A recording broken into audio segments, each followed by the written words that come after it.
It's 2021, Sam. It's been over 500 days since we've been on camera. What, Alabama? I mean, it's been a minute. But the Michigan football season is here, and there's a lot to talk about. Let's just dive right in. It's a new season, a new quarterback. Cade McNamara is the man. Harbaugh announced it this week. He's leading this offense. What do you expect today against Western Michigan? Yeah, I actually expect for the game to be predicated not upon Cade McNamara's arm, but on the offensive line and running the football.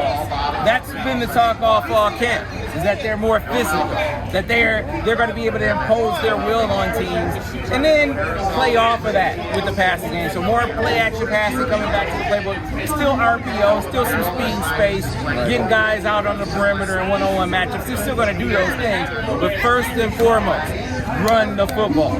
That is what they're going to do, and they're probably going to be stubborn with it. There are going to be some times where fans are like, hey, why are they running again?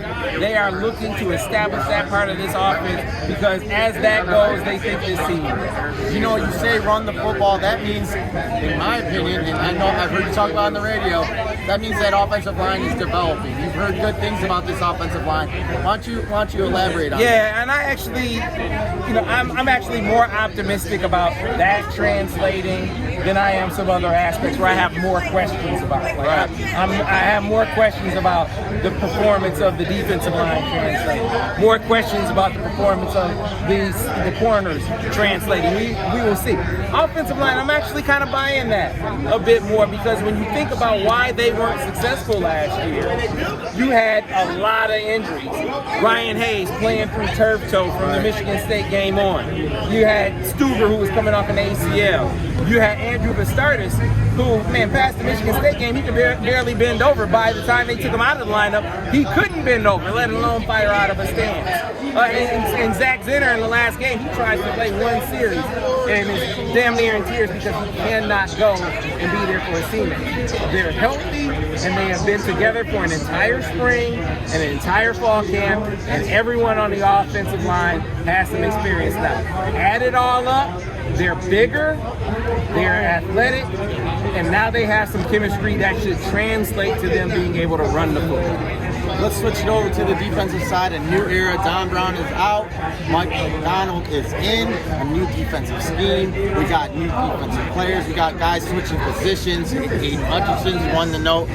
What are you expecting from this defense as we head into the first game today? Yeah, I mean, one of the reasons why things I think are going to translate for the offensive line in this game is because they're facing a defensive line they're going to be able to overpower. Defensively, I think it's going to be a tough day because this Western Michigan offense can throw it around the yard. Now, they don't have Dwayne Eskridge back, who was an outstanding, one of the most electric players in college football. He's a Seahawk now.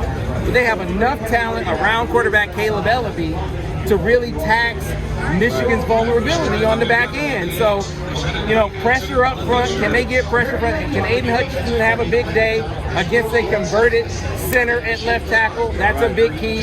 Can they manufacture pressure in other ways? If they can do that, getting Ellaby space, I think that's their best bet for slowing this passing attack down. But frankly, I think Western Michigan's going to put up some points today. Michigan wins and why? I think Michigan wins because they have more talent. I think they'll be able to impose their will on this defensive line. They can get after the quarterback a little bit, get upfield, but they aren't very big. They aren't very big at the linebacker position, past middle linebacker, who's about 250 pounds, but they got safeties at linebacker at the other spots. And then they're gonna, if they can set up the passing game with their rushing attack, they're gonna have some shots against a secondary that was not very good at all last year. They got, you guys remember Patrick Lupro? Patrick Lupro at Belleville, he's sitting out the season to focus on academics. So they got a converted wide receiver at corner.